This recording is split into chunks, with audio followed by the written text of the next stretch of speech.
যে चौसर के खेल के बारे में विदुर का क्या राय थी? বিদুরের এখানে কি রায় ছিল সেই খেলাটা সম্বন্ধে? ও তো কোনোদিনই চাইতো না, কিন্তু কি করবে, ধৃতরাষ্ট্র যখন অনুমতি দিয়েছে তাই সে বলল যে चौसर के खेल के बारे में विदुर बोले রাজন সারে বংশ কা ইসে নাশ हो जाएगा, সমস্ত বংশ এতে কি হয়ে যাবে, ধ্বংস হয়ে যাবে। इसके कारण हमारे कुल के लोगों में आपसी मनमुटाव, মানে এতে কি হবে, মনোমালিন্য তৈরি হবে, একটা একজনের সাথে আরেকজনের সম্পর্ক, ঝগড়া ফসাদ होंगे, इसके भारी विपत्ति आएगी। ঠিকই বলেছিল।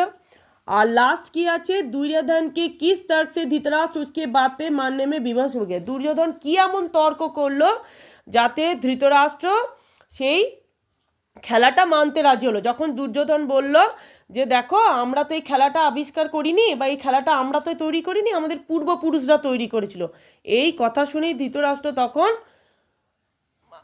এই খেলাতে মত দিল। ঠিক আছে, মত দিল। আর কারণ, আর সে দুর্যোধনকে খুব স্নেহ করতো, আপা স্নেহকে কারণ স্নেহ করতো, ভালোবাসতো, তার জন্য সে তার কথাটা ফেলতে পারেনি। বুঝতে পারলে?